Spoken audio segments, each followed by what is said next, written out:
Hey, it's Juck. Let's get it. And I don't think he's going to throw the ball as much as he thinks he's going to throw the ball now that Chip Kelly's on board.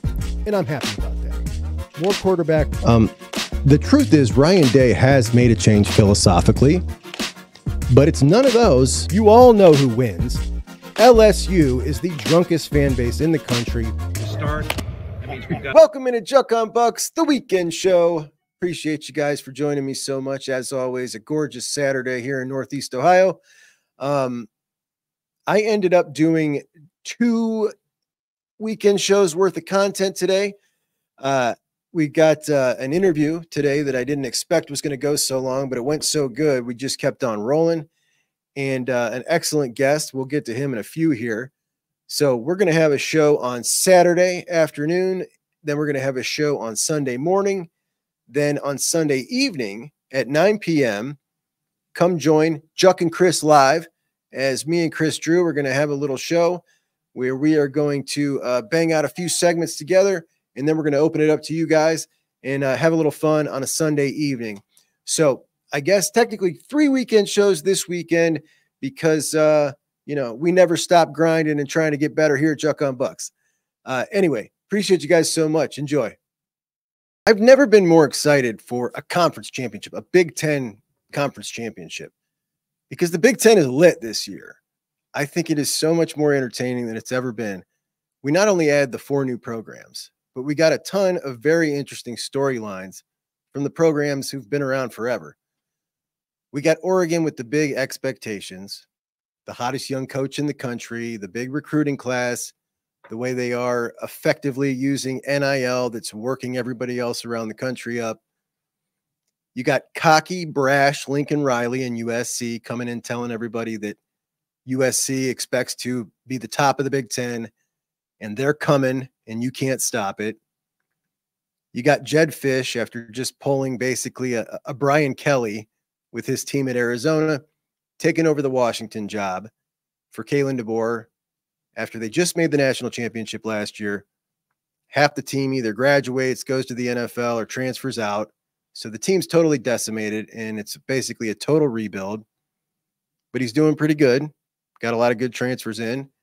And the thing about his Arizona teams in the short time he was there, they played really hard.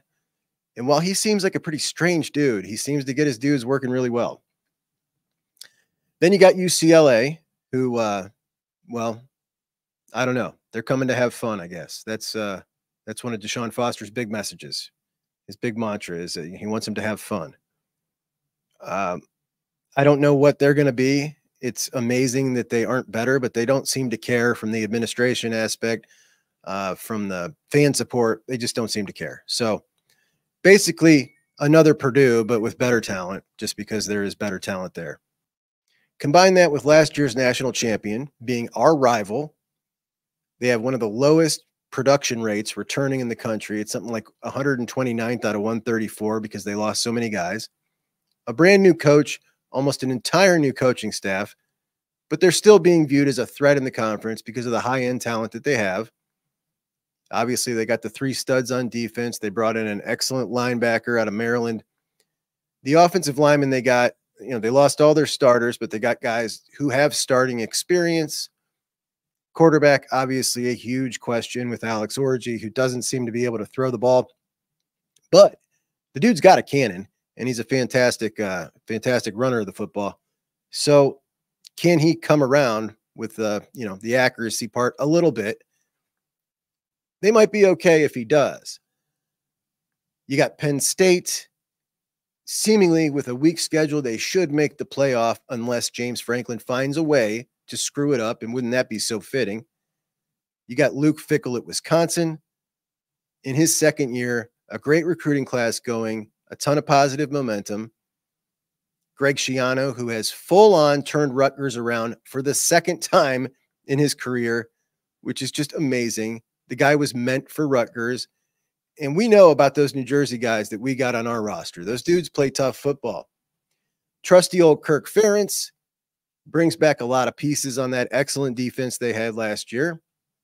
New offensive coordinator, some new scheme, a quarterback with some starting experience in the past. Can they get some decent offense? They got a very easy schedule. Their win total is 7.5. That's my bet of the year, over 7.5 for the Iowa win total.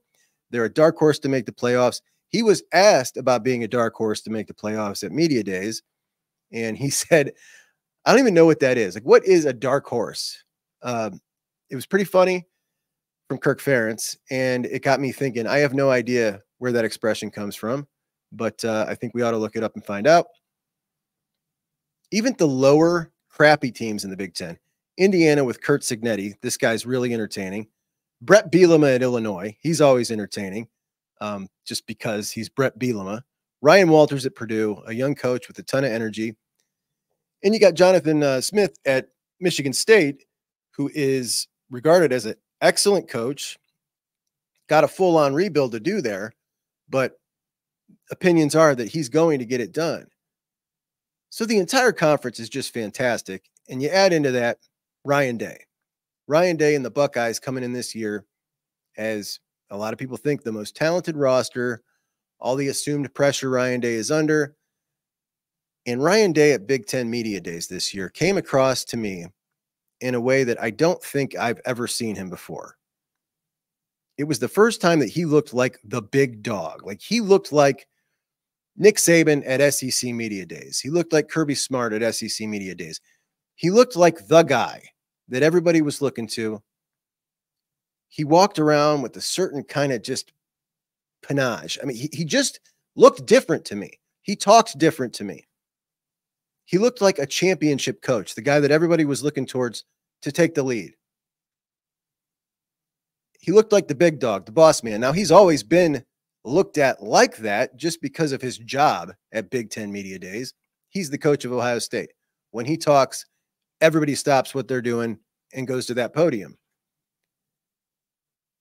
But I just thought something felt different, man. Something felt different about him. There's a lot of Ohio State fans who have never totally been comfortable with Ryan Day as the head coach of the team. It's just the truth. And it goes beyond football, and it goes beyond results on the football field. And a lot of criticism towards Ryan Day has to do with the lack of confidence that he inspires just based on his personality. He doesn't have a personality that grabs you. He comes across as rather dry. Some people find him very boring. He doesn't got a great sense of humor. He doesn't have a powerful voice. When you look at our last two coaches, very different personalities from Jim Tressel to Urban Meyer, but they had all those things. They grabbed you. They inspired confidence. They have fans. Those are two men that have fans. You have emotion towards those guys. Some people hate them. Some people love them. Ryan Day just doesn't have that type of personality. You've probably said about Jim Tressel or Urban Meyer or both, I love that guy. That's my guy. And I'm sure you've heard a ton of people say it about them. Have you ever heard of a huge Ryan Day fan, like somebody who's just like, I love that dude? You probably haven't. I don't know. Maybe you have. I don't recall ever hearing someone go on about how much they just love Ryan Day. But everybody loved him on the sidelines of that Georgia game. You remember that? That emotion, letting that all out. And whether you agree with what he said on the field after the Notre Dame game, the calling out of Lou Holtz, or you thought it was really cringe, I liked seeing that emotion out of him. I don't know if I liked, who it was directed at, old Lou Holtz, but I did like seeing that emotion out of him, just like I liked seeing it at Georgia. I think he's reached a certain level of confidence in his own skin and in his role as the head coach of one of the top 3 programs in college football history. And I think he's maturing in the role. And I think we're going to continue to see it as this season goes along. What's changed? Is it just because he's been there 5 years now and this is year number 6? Is it the confidence he has in this team? Is it having Chip? Taking that off his plate with someone he trusts. He said, I trust him with my life. I didn't know it went that deep. But having that guy handle the play calling duties, handle the offense, which was his, one of his biggest things that he had to have on his mind at all times. That kind of stress, it's almost totally off his plate. In the CEO role, I think he is handling it really good. And it seems like it's been a great thing for him just all around. I feel like he's a different guy. I mean, he just looks like a different guy to me. And what a stroke of luck with Chip Kelly. I mean, I don't know, guys. Something feels different to me. I would love your feedback on it. I don't know how much of it you watched. I don't know how much of the clips you watched. There is one clip that really irked a lot of people. But every year you got to look at it and figure out what it was, and you look at, the first couple of years and, you try to identify what exactly went on in that game and, you make changes. And then you look at this game and you try to identify, okay, where were we in that game, and why didn't we finish it in the fourth quarter the way that, we wanted to? And so you look at all these different things and you just, you make the decisions and figure out, okay, how far off are we? Are there major changes that have to be made or not?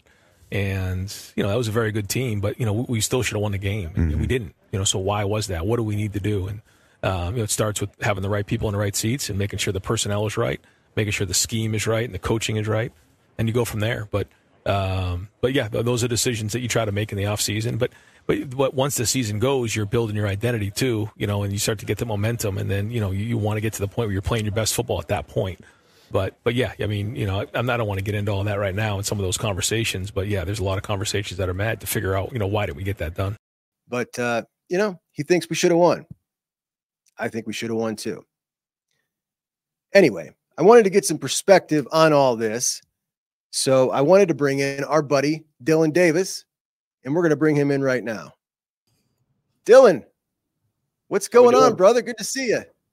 I'm glad to be back. Thanks for having me again. We're so close to football. Man, I can't wait. Absolutely. Dillon Davis, our very first guest in the history of Juck on Bucks, and he covers the Ohio State beat for the Delaware Gazette. He was there. Actually, he's been on the beat since Ryan Day first was a head coach for the Buckeyes. That was his first year on the beat. And we just wrapped up Big Ten Media Days. Dillon, you've covered a lot of media days. You've been a Buckeye fan your whole life, aside from covering the Buckeyes. And you've been covering Ryan Day his entire tenure as a head coach. Watching media days this year, and I was just going over this, Ryan Day feels very confident to me. I felt a sense of calm. I did not feel the kind of pressure that I heard all the national pundits saying afterwards. The guys, the CBS guys, they were saying, like, we can just feel the stress coming off Ryan Day. I didn't get that impression at all. I wasn't there. You were. Did you sense a lot of stress coming off Ryan Day? What was your impression of that? I didn't sense stress any more than, any coach would be stressed right now in his situation, right? He's getting ready to head into a very critical season, not just for this program, but for his individual coaching career. Let's call it, a spade a spade. So I didn't really pick up on any stress more so than any coach would have in that situation. But I would totally agree that Ryan's different now than what he was, say, in 2019 or 2020, just in general. And there are probably a lot of things that factor into that. Certainly the team that he has does, because, why wouldn't he be, overly confident about this team? It's a fantastic roster from top to bottom, probably the best depth chart he's had in his time at Ohio State, I would say. So he should be overly confident, but I think there are a lot of things that, that play into it. I think that he's straight. This goes back, not just Big Ten Media Days, but goes back to, our winter conversations with him, and signing day conversations, all those things. It seems like he's kind of maybe stripped everything down. Maybe it's just more to the point than he's ever been before. And I think a lot of that has to do with maybe him relinquishing some of his control on the offense and things like that, and allowing himself to step back and be more of the CEO coach that he kind of wanted to be last year, but didn't really play out that way for him. I think that has a lot to do with it. And I think that's probably kind of with that's come a change of mindset where it's just no nonsense. You talked about Urban Meyer and the Nick Sabans and things like that. They just have this 1,000-foot view, overview of their program and whatnot. And he doesn't get lost in the weeds of trying to game plan or figure out What they're going to do offensively is just very much about the objective. And obviously the only objective that matters this year is to beat Michigan and go, win a national championship. And it's, like I said, it's in a very important year for Ryan. So I didn't pick up on stress, just straightforward, no nonsense. And that should inspire confidence in Ohio State fans, because the goal is the goal. And I don't think that, you'll hear Ryan and the players talk a lot about blocking out the noise this year. And I truly think that they're living that too. I don't think that they, give a crap about all this other stuff. It's just so tunnel vision. That starts with Ryan Day, and that obviously filters on out through the program. But you have a tunnel vision Ryan Day this year, like you had a tunnel vision Ryan Day leading up to Georgia. Right. And you just talked about, everybody loved that Ryan Day. That's the Ryan Day that I'm getting going into the season. Everybody would say, and I would agree too. I would, it'd be interesting to, to hear Ryan speak candidly about why it took just that situation and everything with Georgia for him to dial in like that. Why that didn't, leak over into last season, or just whatnot. And maybe it did. I mean, again, a lot of things we're just trying to pick up on, and we don't really know what's in, Ryan's heart of hearts, but it just didn't seem like it did. So, but I think you're getting that Ryan Day this year for good reason, because it's a very important year for that program and for him individually. Yeah. The Big Ten, obviously, as Buckeye fans, we're very familiar with it. It has been kind of stale and boring for a long time. Obviously, this year, with the addition of the playoff, there's a lot more excitement because more Big Ten teams have a little more to play for at the end of the year. And with bringing in the Pac-4, Oregon, obviously, bringing in a huge contender right off the rip. Lincoln Riley's a lightning rod, the things he said at media days. It all feels more exciting. Did you pick up on a different vibe at this Big Ten media days than before? What was the buzz like with all the new changes? Certainly there was an era, just the unknown as we kind of head into just a whole new era of college football in general, but certainly, for our case, the Big Ten.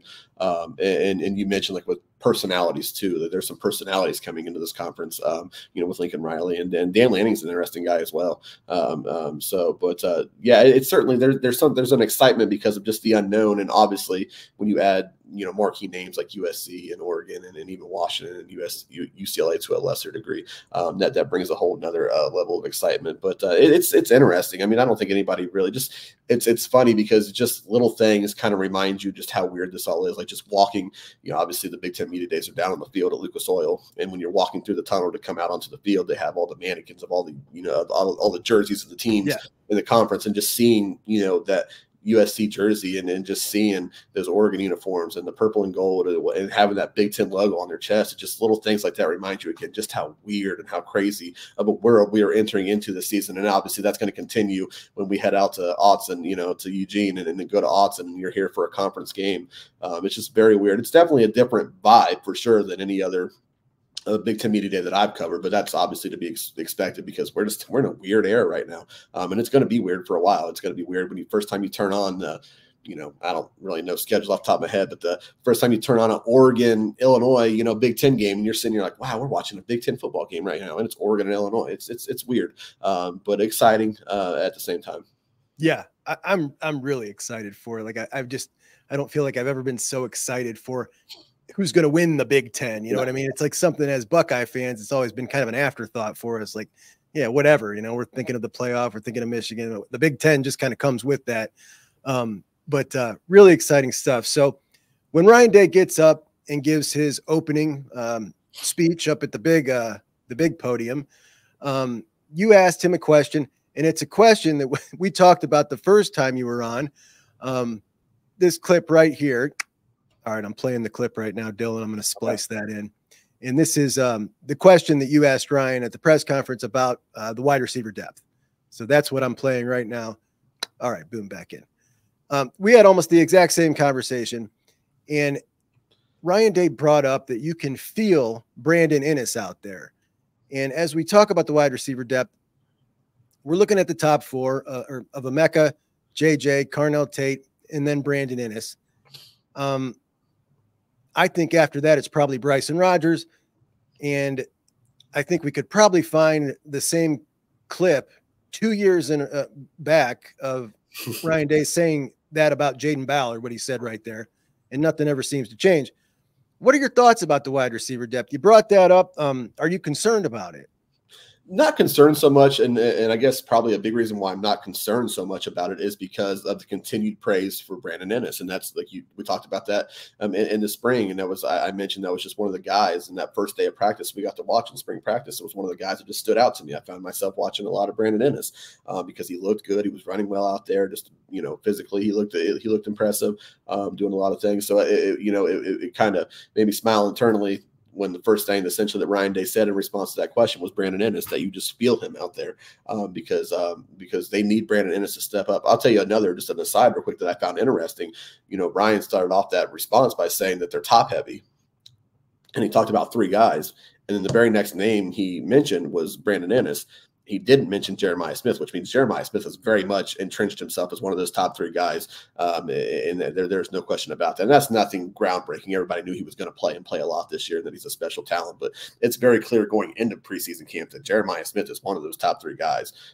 So you have 3 dudes, absolute dudes at the top of that. And then Brandon Innis behind it. If Brandon Innis is your 4, and from everything we're hearing about him, if you just feel him, the way he looked in spring practice, if that's your 4, Ohio State's going to be just fine. Now, obviously, you need to find a little more depth behind that, and that's maybe a little more problematic. But at the end of the day, if you give me 4 really good guys and just a couple of capable guys behind that, Ohio State's passing game shouldn't miss a beat. Now, one thing I will say about that, behind Brandon Innis, Rogers, obviously, yes, and you're right about Jayden Ballard. Look, time and time again, we hear about Jayden Ballard need to step up. Always had a good spring. He's playing well in the preseason, things like that. He needs to step up, and it just doesn't translate.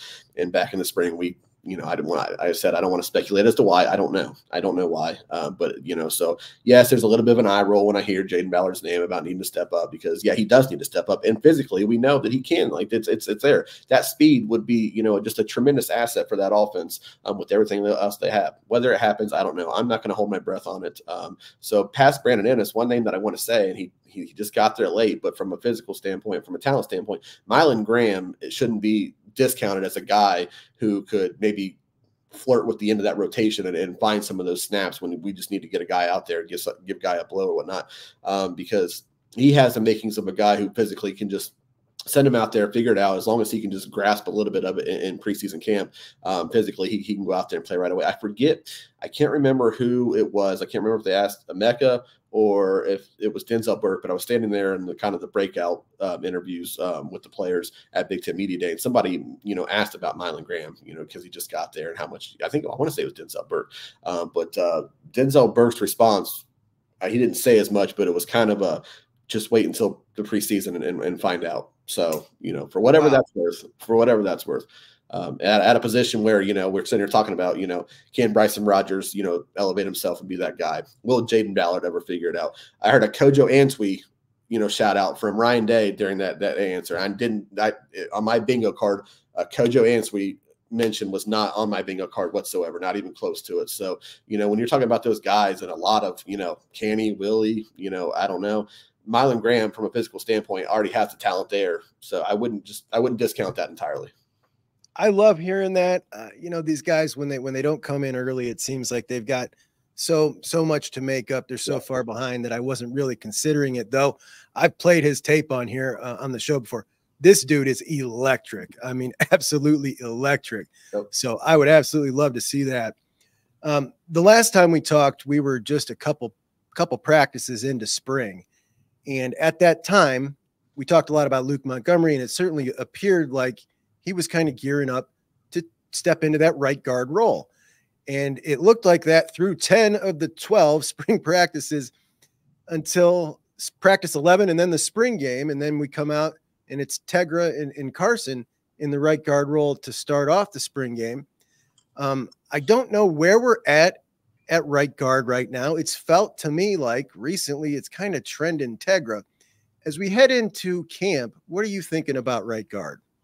Well, I'm a little disappointed. I don't know. And again, having not been around practices for a while, and heck, Ryan hasn't even been with the team, coaching staff hasn't been with the team for a while. I'm a little disappointed that Luke Montgomery has seemed to kind of faded in this race, so to speak, and whatnot, because when we talked about it in the spring, I said that I thought Luke Montgomery would be a big part of, what Ohio State ultimately does this year, because I thought Luke was, from a talent perspective, was ready to do that. And if he could just step up and step into that role and solidify that offensive line, that Ohio State would really be in business. Not to say that they can't still be, but doesn't sound like it's going to be Luke Montgomery, at least as we stand right now. It sounds to me like potentially Carson Hinzman's going to be that guy at right guard. Seth's going to start at center. Seth McGloughlin's going to start at center. I think that's a pretty safe bet, barring anything crazy happening throughout the course of camp, obviously injuries as well. And it sounds like if that happens, that I think Carson Hinzman gets the nod at right guard. If you were to ask me who starts, day one, August 31st against Akron, I think Carson Hinzman gets that nod. Tegra's right there as well. But it sounds to me like just what I've heard Ryan Day say about Carson Hinzman, that he's high on Carson Hinzman, and he was a bit apologetic for Carson Hinzman during media days, and just saying that maybe he was thrown in there a little bit earlier than he should have, with the departure of Luke Whippler, which certainly thrust him into the spotlight a little quicker than he wanted to. So I think Hinzman ultimately plays a right guard early on. What that looks like, and I don't know, but I think Carson Hinzman, and it makes sense too. There were times last year. Look, Carson Hinzman got a lot of crap last year, at times, and rightfully so at times as well. But it wasn't all bad. It wasn't all bad, especially for where he was at in his career, which is exactly what Ryan Day said on Tuesday when he was speaking. So I think right now, if you ask me, your best offensive line is Seth there at center and Carson Hinzman at right guard, because he has that experience as well. Now again, that's not to say that Tegra can't get up there and take that. Tegra was a very highly touted recruit. He's a big body, so if Tegra's ultimately out there, I think that says a lot about Tegra, that he beat out a guy in Carson Hinzman who's played a lot of football or played a lot of football last year. But if you had to ask me right now, going into camp, I'm saying Carson Hinzman's probably that right guard for now. A lot of buzz about Josh Simmons. Definitely made a fantastic body transformation. Jack said he was incredibly tough to match up, and even dropped some big names when comparing him. We know Donovan's had his ups and downs, but heading into this year, I feel really confident with him. Seth, he's a solid guy. He's proven it. All these guys are a year older, a year more experienced. A lot of people are talking about the big questions on the Ohio State offensive line. I'm feeling extremely confident about this offensive line personally. Do you think I'm looking through scarlet-colored goggles here? No, I don't. I still think that it's by far the biggest question mark this team has this season, and maybe that's more indicative of like how good this team is elsewhere and how sound they are. I think by far the offensive line is the biggest question that this team has. On the left side, I'm totally with you on Josh Simmons. I think that kid has a chance to be really good this year, because he was solid last year, and people forget that. I mean, that was his first taste of that level of college football. It's just not the same, coming from San Diego State and then being thrust into the Big Ten and playing at places like Notre Dame and, playing in the Michigan game, things like that. That experience is invaluable for him. And we know with his body type and just his physicality that he can do it there. So I'm big on Josh Simmons this year. Donovan Jackson's been solid, if not spectacular, but I would hope that Ohio State's going to need that to take another step forward, this season. So I really look at that right side of the offensive line and say, I think Josh Frye will be solid at right tackle. I don't think that's anything that, he doesn't. He's not gonna go out and dominate. And depending on what they get at right guard, I think that could be a little bit of a potential, wait and see thing there. But overall, if you tell me that Carson Hinzman starts at right guard, and that he's better than he was last year just in general, and Josh Fryar with the full year starting experience under him, that should be the makings of a very good offensive line. But certainly that left side and throwing Seth there, I think that has the makings of a really dominant left side of the offensive line. So I don't think you're looking at it, as any kind of, homer taker or whatnot. I think Ohio State has the makings of I'm not going to say a great offensive line. I don't think they're going to go out and challenge for the Joe Moore Award this year. Mm-hmm. But they need to be good or very good. They don't have to be great. I don't think there's any reason why Ohio State shouldn't have a good to very good offensive line this year. And if they have that, then they're going to be just fine throughout the year. Yeah. I have a lot of confidence in the chip factor and how that plays into the offensive line as well. Yeah, absolutely. You've been around these guys a lot. Who do you think is the leader of that group? They all seem kind of quiet of that offensive line group. Is there somebody who sticks out that you would think is the leader of that group? Oh, Donnie Jackson for sure. Is he?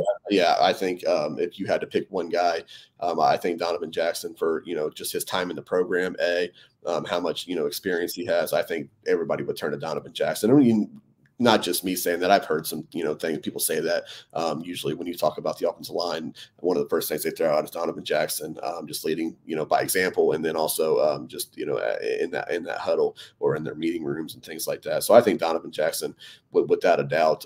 Now, Seth McGloughlin, he's really starting to find his place in the program as well, which isn't an easy thing to do. I mean, we just kind of we evaluate these players and say what they can't do, what they have or haven't done on the field and whatnot. But I mean, just imagine taking a job, across country, taking a job, hours and hours away, and having to just walk right into that place from day one, and people expect you to just fit in seamlessly and perform and whatnot. It's not an easy thing. So for him to make that transfer, up to Columbus, it's not an easy thing, but it sounds like he's starting to find his place and find his voice in that huddle and in the offensive line room. What you have to have as a center. I mean, your center's got to be a guy that people turn to, just for him, how important he is and everything the offense does.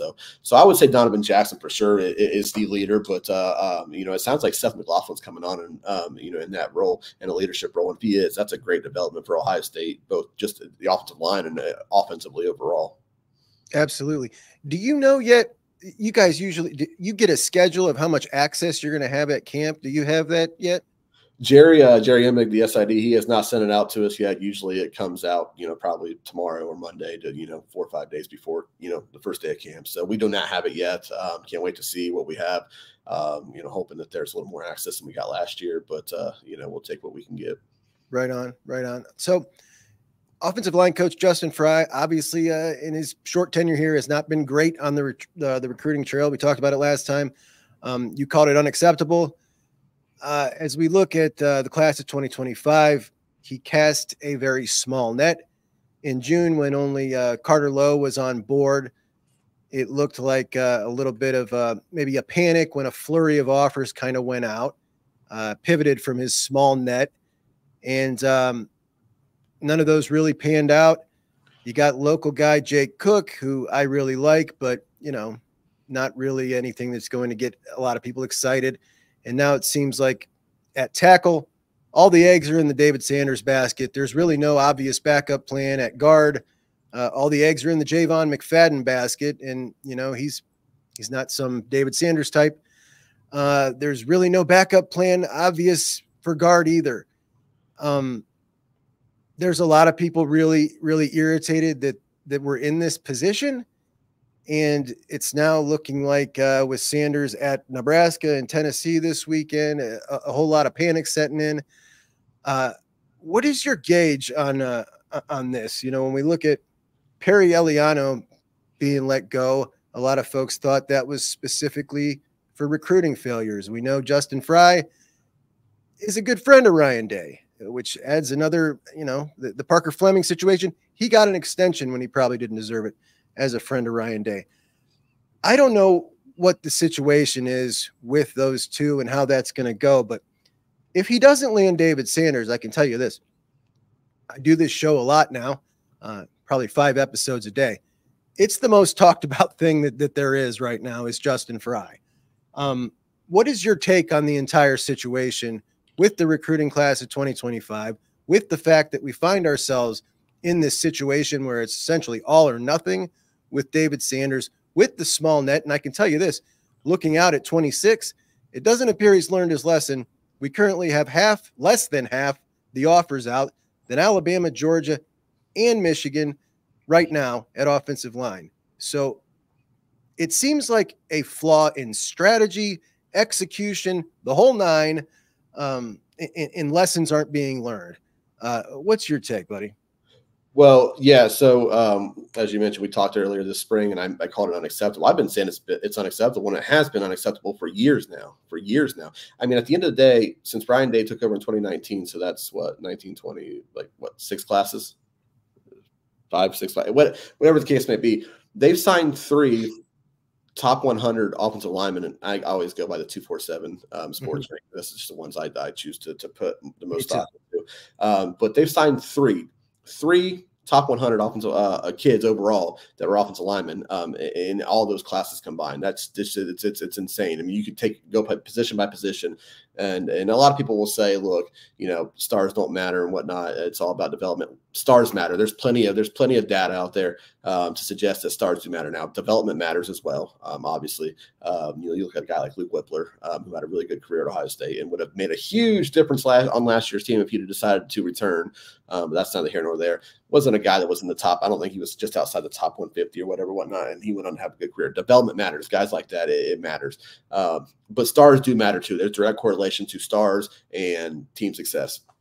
To have 3 guys signed since Ryan Day's been there outside of the top 100 or inside the top 100, just 3 guys, that's hard to fathom. That goes back to Greg Sidrawa. It's an issue now with Justin Frye.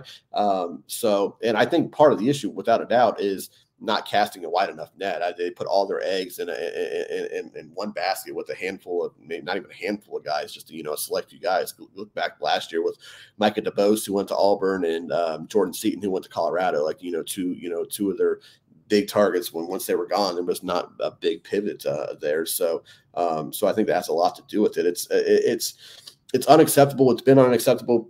Last year, when the offensive line was very clearly the big question mark, you could see that problem coming for years because of what Greg Sidrawa didn't do on the recruiting trail. That was an issue that was being made, years in advance because they didn't have the influx of talent that you have at the other positions at Ohio State. When you talk about these programs that reload all the time, like Ohio State does at every other position but offensive line, well, it's because you're just stacking class after class of new talent, right?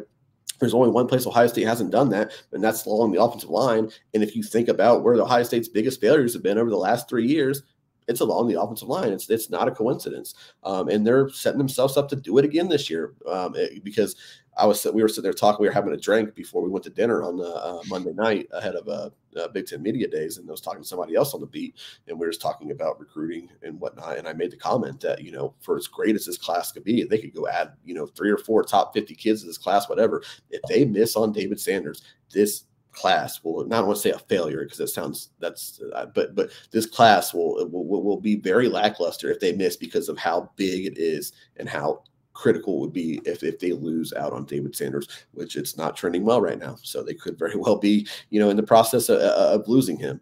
So Brandon Baker, another guy that they lost out on last year. Yeah. Came to mind.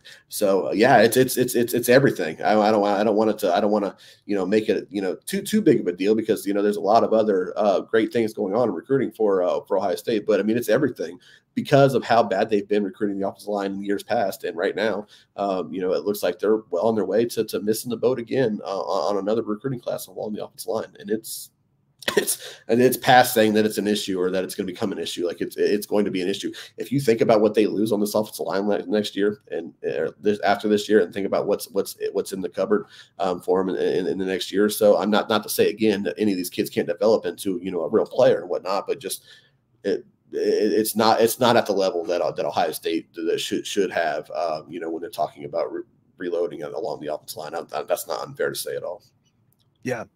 I get a lot of comments, but we can just go to the portal. They're not there. These Right. guys are not there in the portal. They don't leave. They get retained because people pay them big to stay. They're Right. just not there in the portal. It's just an incredibly unfortunate situation they found themselves in. And what makes it more frustrating to me is how good Tim Walton did this cycle and how great James Laurinaitis came out of the gate. And, being so fortunate to have Tavian, it's just like, man, if you mess this up, it's going to leave a big stain. Everybody's going to be all irritated in an otherwise unbelievable class. And it just all seems so self-imposed. And I think that's what a lot of folks' big irritation is with. Let's flip to defense. So Sonny and CJ, I don't think it matters who starts. I think they're both going to play a lot. Cody Simon, I was shocked. So I was down at the Woody Hayes, and they got the boards with the athletic numbers, the top 10 boards. And Cody Simon was on the top 10 of the 10-yard dash, the 20-yard dash, in the pro shuttle. And he was on there with nothing but DBs and wide receivers. And I was stunned. We hear and talk about the freaky athleticism of guys like Sonny and CJ. They weren't on there. And last I checked, running fast in short space and changing direction, very important for a linebacker. I love Cody Simon's leadership qualities. I think he's maybe the most underrated guy on the team.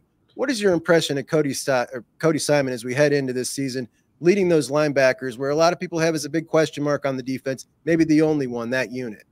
Yeah, look, I mean, people forget that Cody Simon kind of started everything in terms of these guys coming back for one more year. It was Cody Simon who was the first to say that he was coming back. Not that it was a big surprise, but he certainly didn't have to. And that kind of everything snowballed after that. So and I don't know how much that says. I'm sure it says something about what they feel about Cody Simon, A, and B.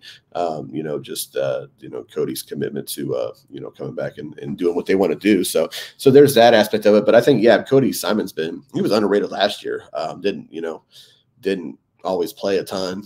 Hasn't always played a ton in his career, but at times I don't think there's a lot of times, and this is probably the best compliment I can give, is there's not a lot of times where I just think like, dang, Cody, like what was that? Where was Cody out in that play? He's not going to wow anybody, but he's always solid. That you take that a linebacker, especially with the guys you have around you. Let CJ Hicks and let Sonny Styles go run around and make those plays. You just be solid up the middle, Cody.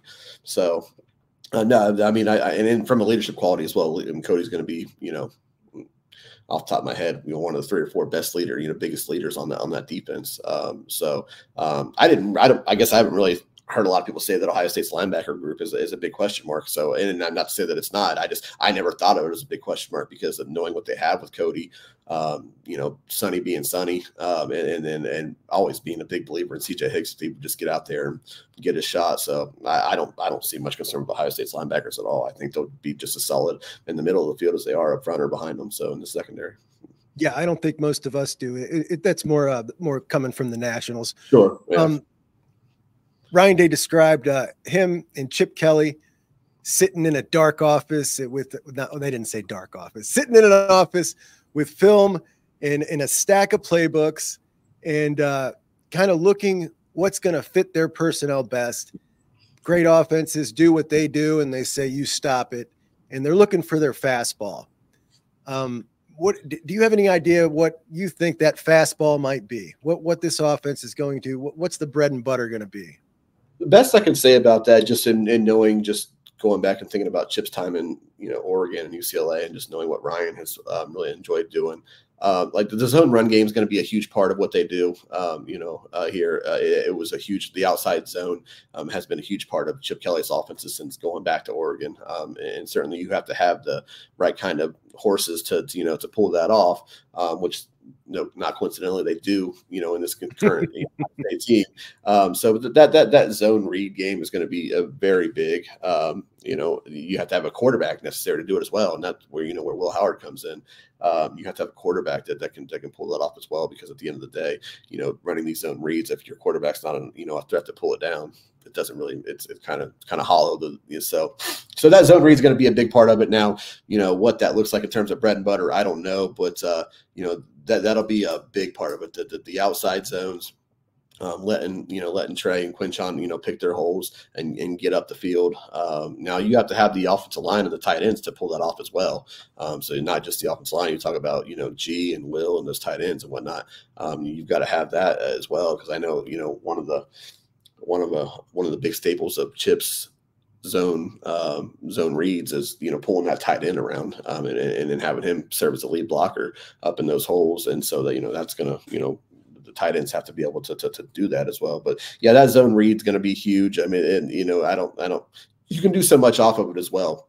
You talk about Will Howard's running ability, and he did this a lot at Kansas State last year. But with that power read, you start bringing guys, whether it's jet motion, with a Mecca or somebody like that, or just, with the fakes and trying to get Trevion out on the perimeter. And then you have Will Howard's ability to pull that and keep that, in that power read up the middle. Those kind of things are going to be the bread and butter.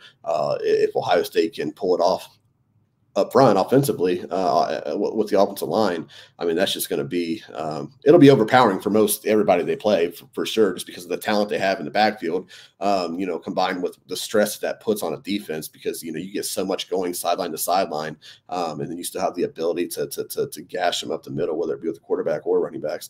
It's going to be a lot of fun to watch. But yeah, I don't know exactly what that one play that, hey, it's 3rd and 3. We have to get this first down. What's the call? I don't know, but looking forward to seeing everything that they can do off of those zone reads. So yeah, the thought of those two sitting there together brainstorming this inspires a lot of confidence in me. Yeah, really looking forward to this, man. But so JJ, obviously, we know of the freshmen is going to get the most snaps. I think James Peoples, we can agree, probably be right up there with the hell of a lot of snaps as well. After them, what do you think about Eddrick Houston? I feel like he's physically mature enough for sure. The kid's almost as put together as JT right now. Yeah. He really flashed in the spring game. I'm not so sold on Kenyatta making that next step. Everything we heard, and I'll be interested to see what happens in camp, what you think. But it's like we heard a little compliment and then it may be a little knock. Obviously, Cayden's going to play some. We're hoping to see a lot more of the rotation and maybe some Mitchell Melton. But I feel like maybe Eddrick might be that number 3 guy as far as snaps for true freshmen. What are your thoughts on true freshmen when it comes to who you think we might see? I don't think he's far off, without a doubt. I don't think he's far off from being that 3rd guy. I mean, you're right about Jeremiah Smith being in a class of his own in terms of just sheer number of snaps this year if he stays healthy. And James People out of necessity is going to be right up there as well. But I don't think Eddrick's that far off, especially if you start factoring in the unknowns, the depth behind the obvious, the big dogs on the edge. I'm not ready to go. I'm a big Kenyatta fan. I just watch the kid and I'm just blown away every time. Like, how could this guy not go on to be a big star? Both in terms of his individual talent and what he plays, what's playing around him, it frees him up to do things. So I still think Kenyatta is going to be, be solid, and Cayden Curry as well. He'll be in the rotation. So, but I don't think Eddrick's far off from that, maybe that 4th guy and whatnot. Now, whether he gets there, we'll see. But physically, you're absolutely right. And in spring, he had just gotten there, and already he was like, wow, this guy, once again, there's certain guys that just kind of your eyes gravitate towards because, well, he looks a little bit different. Eddrick Houston looks a little bit different than a lot of the guys that he's standing around in his own position group. So from that standpoint, now how much Larry Johnson can get him ready from a rush package standpoint, all those different things, all the little interest, because he's develop a great pass rusher. I don't know, but I don't think he's far off. In terms of other, true freshmen that are going to make an impact right away, I can't really think of anybody else that would be a significant player on this team past Jeremiah. Like I said, James Peoples out of necessity, and Eddrick maybe getting up into that group. But I think that's probably about it in terms of guys that, unless something goes really wrong, whether it be injuries or just, throwing somebody out there to see if it works. I don't really see a lot other than that. But Eddrick's going to play for sure. You're going to see him on the field. I don't know, what level of the game that's going to be in, but he's going to get playing time without a doubt. And he's got a bright future for sure. Dillon, last one. Who do you think is going to get the block O? It's actually my wife and I were just having this conversation a couple of days ago and going through the candidates. She's a big Buckeye fan, and she thinks the block O is the coolest thing, and it's a tremendous honor. So we were talking about this a few days ago, throwing out some of the candidates. If I had to guess, and I would say that Cody Simon has a really good chance to get it. Donovan Jackson probably could have a chance to get it. Maybe Travion. See, the thing about this is, like, if you look at the positions they've given it to, I don't know if this factors in at all. I mean, it might just be like, who's most deserving of it. But an offensive lineman's had it, a receiver's had it, but there's never been a running back that had it. Travion's been, fantastic, throughout his career. They're just both on and off the field. He's been the model for what you want a Buckeye to be. I don't think that's that far-fetched. But if I had to guess, I'm going to say Cody Simon gets it. I think Cody Simon just embodies what the block O is. The guy who's continued to work. He didn't show up with the biggest fanfare as a recruit. He didn't have a clear path to playing time. He's had injuries and whatnot that he's had to overcome. And here he is. He was a big part of the great defense last year. He's going to be a massive part of what everybody expects to be potentially the best defense in the country this year. He's a leader. He's well spoken in the media. It's just everything you want out of a player who's going to, be one of the faces of your defense. So that wouldn't surprise me. I'm curious to know what your take. I mean, it's a fun conversation if you start talking about players who deserve it and who could be in that pool. That's actually a fun conversation to have. So I'm curious who you might think, would be a candidate or who you would like to see get it. Yeah. So we've talked about it on the show and in the comment section a lot. The odds on pick from most of the diehards, which are the people who watch this show, is Jack. Yeah. And my personal pick, who I also think deserves it and who I think is going to get it, is Cody. That's my pick too. Yeah. But most people think Jack's going to get it. And I'm really interested to see. And he absolutely, they both deserve it for sure. So does Trey. That's the thing about this class of guys. I mean, there's so many guys in this crop that absolutely embody, what. You know what? This is another question I got for you. If you got a minute, Yeah, absolutely. Sure. Yeah. Okay. So I have gone on long rants about how incredibly impressed I am with the character of the guys that both come in this program and head out of this program. When you hear them talk, they all sound like they're 28 or 29 years old. There's never an off-field issue. The brotherhood seems so authentic. It doesn't seem like nonsense, garbage talk that you would see out of a lot of places. And I feel like this culture that Ryan Day has created is the best I've ever seen at Ohio State. And I feel like he doesn't maybe get commended for that enough when people talk about all the shortcomings. I feel so good about that. I feel so proud to root for a team like that. My question is, was it like this year one, year two? Has this grown like this? You've been around the program. Have you seen this kind of grow into what it is now? It's tough for me to say because one of the things that I've really enjoyed as I've gotten a few years into doing this was when in 2019 I walk in and, by and large, the guys, especially the guys who are going to contribute on the field, they've been there already. So I didn't get to, they are who they are because I just met them for the first time. What's been fun over the last 2-3 years is that I've gotten to see guys start to finish. I've gotten to see them come in as true freshmen, just, baby-faced, wide-eyed freshmen, just trying to find their way throughout the Woody, to being guys who are, upperclassmen contributing, on, one of the, 3 or 4, biggest stages in college football, and then ultimately, heading on the NFL. And it's been a lot of fun to watch that.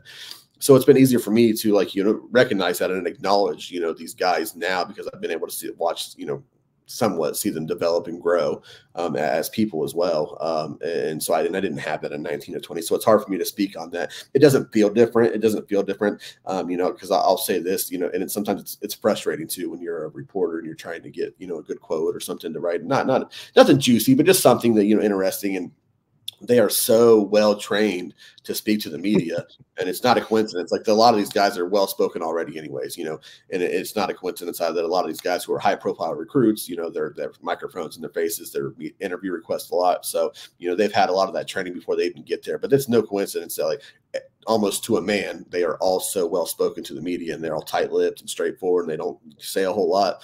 I mean, that's not a coincidence. And I understand it as well from a program standpoint. You don't want these guys speaking off the cuff, throughout the week, or whatnot, and saying stuff that they maybe shouldn't have, whether it be about an opponent or something that's happening inside the, meeting rooms or at practice, all that stuff. I get that. But to a man, they are all so impressive, in speaking with us. They're impressive in how they carry themselves. Anybody can see, like you mentioned, there aren't a lot of, off the field issues. There just aren't.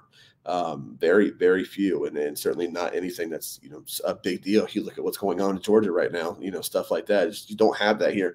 And now you're going to get me off on a tangent here. So I understand, like we talked about the first day that I ever did the show with you, I understand what it means to be a Buckeye fan. I understand what matters to Buckeye fans. I get it. At the end of the day, it boils down to, did you beat Michigan? Did you win the Big Ten? Did you have a chance?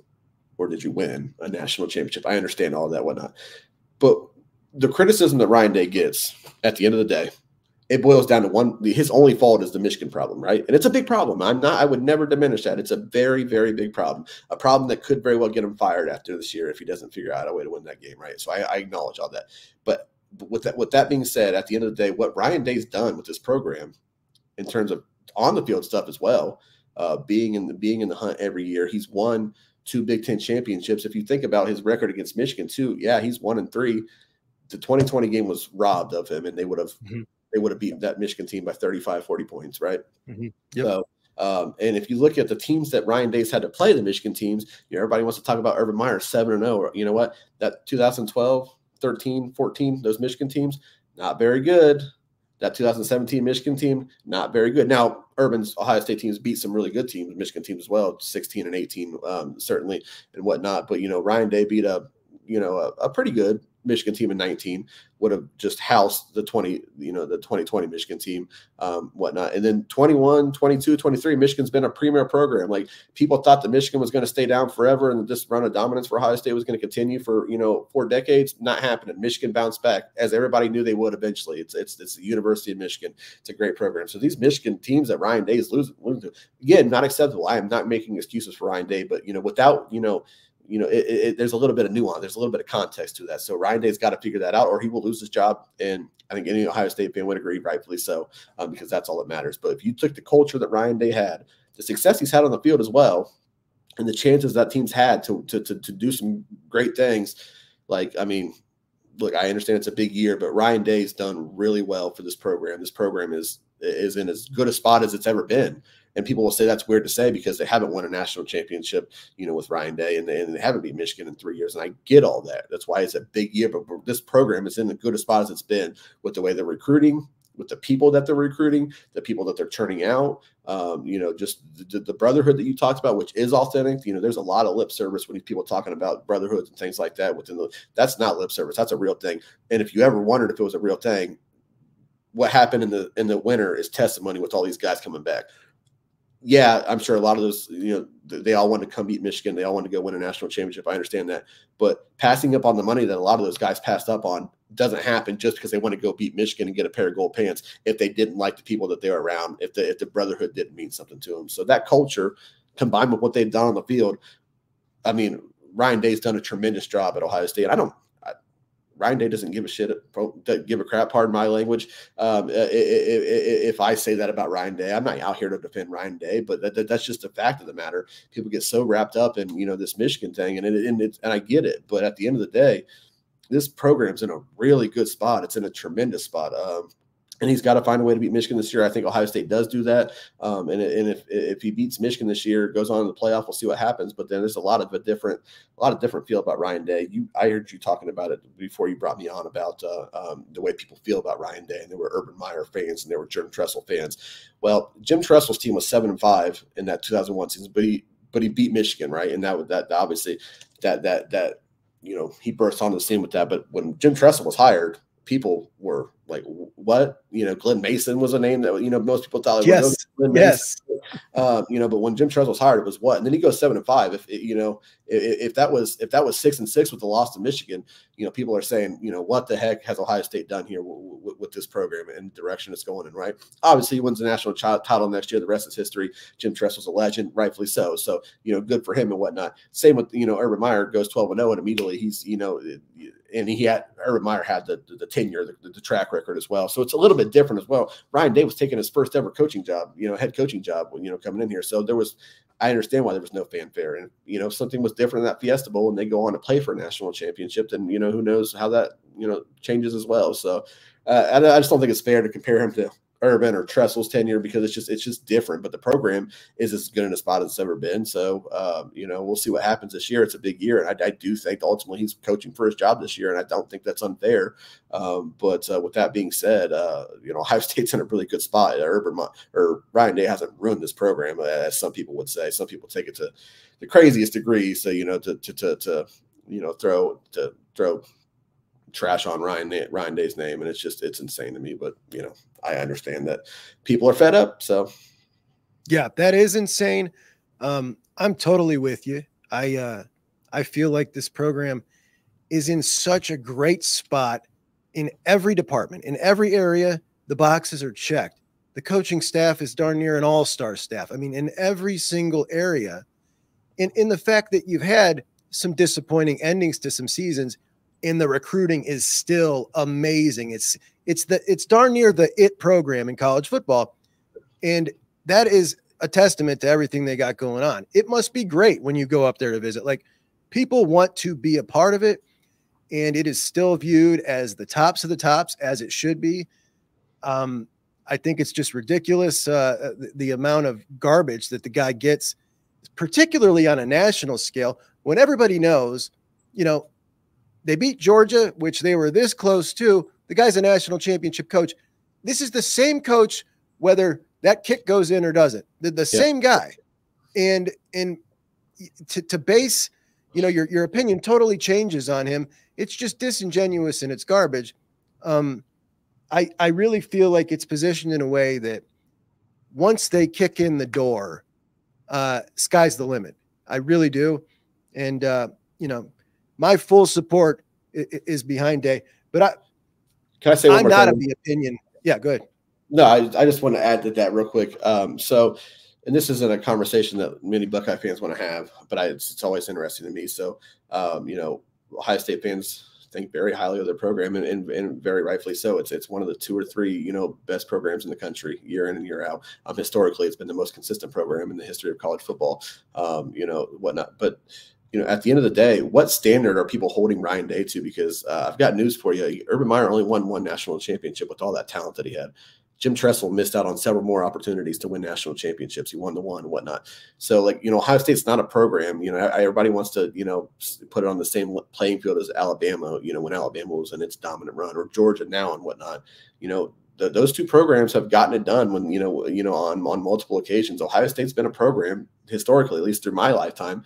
You know, Cooper didn't even get it done with all the talent that he had, where, like, you know, they've come close but no cigar. They have fallen short of expectations on a pretty regular basis. So what standard are Ohio State fans holding Ryan Day to? Because that program's still exactly where it's been, you know, since I've been alive, through the 90s with Cooper, through the Tressel and the Urban Meyer, is that routinely every year they are on the cusp of winning a national championship. Now, he has to, not, like you said, kick the door down and get it done if he's going to hang around. And certainly that starts with beating Michigan. But, like, this program is on the same plane as it's been for my entire lifetime, for 3 decades. It's in the same spot. They're a program that's right there on the doorstep every year. And yes, they've fallen short, but that's been a hallmark of my time, you know, being a Buckeye fan as well, is that, you know, they've fallen short time and time again. For, you know, Tressel's 2002 title, and everybody loves it and will always remember. And it's, you know, arguably the greatest season in the history of the program and whatnot. But, you know, 2006 happened. That was a colossal failure. Everything that happened in 2007 to get you back there, that was a very winnable game. You know, people seem to recall that LSU national title game as some kind of beat. Not a blowout. It was a close game. Yeah.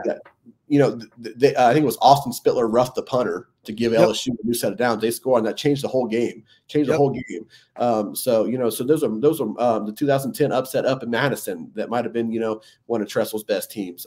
You know, those are missed opportunities to win national titles, and we don't have to get started on the Urban Meyer. So, look, this Ohio State program is right where it's been. They're right there every year. They have to find a way to get it done, no doubt about it. Ryan Day has to beat Michigan this year, no question, or he probably is gone, and I could even say that he doesn't deserve to be gone. But they are right there where they've always been, and then now they just have to kick it down. But you would think that the way he's talked about in his own fan base, let alone on the national media, that, you know, this is a guy who's struggling to win 10 games every year, and that, you know, yeah, they're not far from a national title, but they're not exactly close either. No, they're right there. They just have to figure out how to get it done. This is, you know, maybe the year to do it. It better be for his sake. But yeah, just crazy the way he gets talked about. But I'll shut up now. It's not fair. It's not fair to him, but I think it has to do with everything you just mentioned, the pent-up angst from all the doggone near misses. We've had more near misses than anybody, you know, and I think it's pent up from that. And I also think it has a little bit to do with just his natural personality. I don't think he's ever been fully embraced, just because he's just not that kind of guy. And that's just a personal opinion of mine. You know, we love college football coaches. They become legends. They're big personalities for one reason or another. They're either a quiet, gruff Nick Saban type or Urban type, or they're an affable, lovable guy, or a distinguished guy like Tressel. Ryan Day just doesn't have that, and that's fine. He's an awesome dude. You know, you can tell he's a really nice guy. He's just not. It's tough to grab on to anything about his personality, and I really do think that has something to do with it. Anyway, I'll shut up. Dillon, tell everybody where they can find you. Find me on Twitter, or excuse me, X now, at Dillon Davis 56. You read my stuff on DellGazette.com. Looking forward to. I had a little bit of a lull there where there wasn't a lot going on, which was kind of my pseudo vacation time, you know, where I wasn't writing a ton, but certainly pick that back up now with camp starting next Thursday. There'll be a lot going on there. So, look for me there. Happy to join anytime you extend the invite. Love talking to you. Love talking Buckeye football. So I appreciate it. Now, I want to tell everybody, I found Dillon last spring for spring practice from the clips he released from spring. Awesome clips of practice. So I'm sure we got more of those to look forward to. Make sure you follow him. I know you guys all love to watch those clips. And I'll certainly be playing some of them on the show here when he gets there. So thank you so much, Dillon. Appreciate you, buddy. Appreciate you, my man. Thank you. All right. Have a good one. Yep. I appreciate you all so much. If you would like to join up for our membership, for the Juck on Bucks membership through YouTube, you can sign up for that on the YouTube page. We had a members-only episode today. It was awesome. Everybody loved it. We've got shirts coming for the members-only, and it's really cool. It's really fun. I really enjoy them. Nice little community that we got going on in there, and it is very exclusive Buckeye membership there. So if you'd like to join, I would encourage you to do so because I put a lot of effort into that and making sure they get their money's worth, as I do here on the show with you guys as well. So thank you so much for joining me, and I will talk to you soon. Juck and Bucks out.